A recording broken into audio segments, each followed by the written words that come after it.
আজকে স্বাধীনতা দিবস প্রমাণ করবে যে দ্বিতীয় স্বাধীনতা বলে বাংলাদেশে কিছু নাই। যারা বলে তারা আজকে স্বাধীনতা দিবসকে একটু খাটো করতে চায়, অর্থাৎ ৭১-এর স্বাধীনতা তাদের কোনো ভূমিকা ছিল না।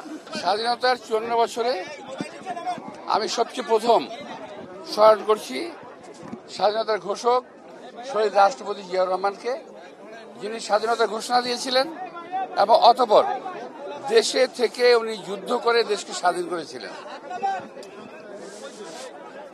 এবং স্বাধীনতার ৫৪ বছর পরেও আমরা প্রকৃত স্বাধীনতার স্বাদটা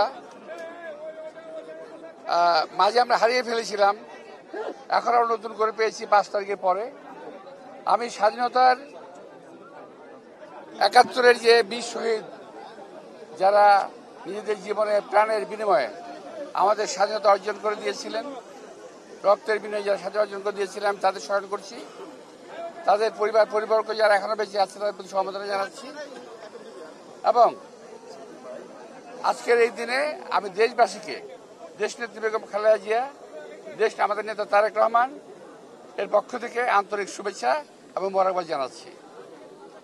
প্রিয় ভাইরা, আমরা এই মাত্র কিছুদিন আগে ৫ই আগস্ট, জুন, জুলাই, আগস্টের মধ্যে ছাত্র জনতা আন্দোলনের মাধ্যমে আমরা নতুন করে আমরা স্বৈরাচারকে তাড়িয়ে নতুন একটা আস্বাদ পেয়েছি।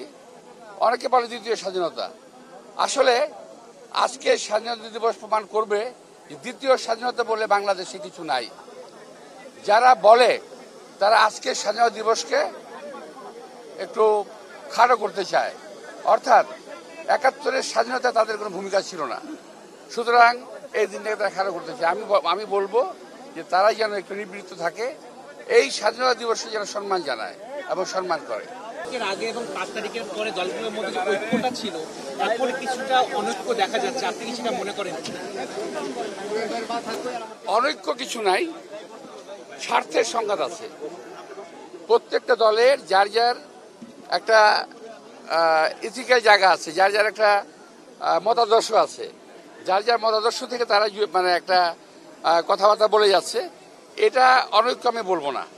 তবে যদি অনৈক্য কেউ বলে, এটাকে আমি এমন করে বলবো যে এমন সময় যদি কখনো আসে জাতীয় বৃহত্তর ঐক্যের প্রয়োজন পড়বে, দেশের স্বাধীনতা সার্বভৌমত্বের জন্য ঐক্যের প্রয়োজন পড়বে, তখন কিন্তু আমরা সবাই এক হয়ে যাবে, এখানে কোনো ভুল নাই।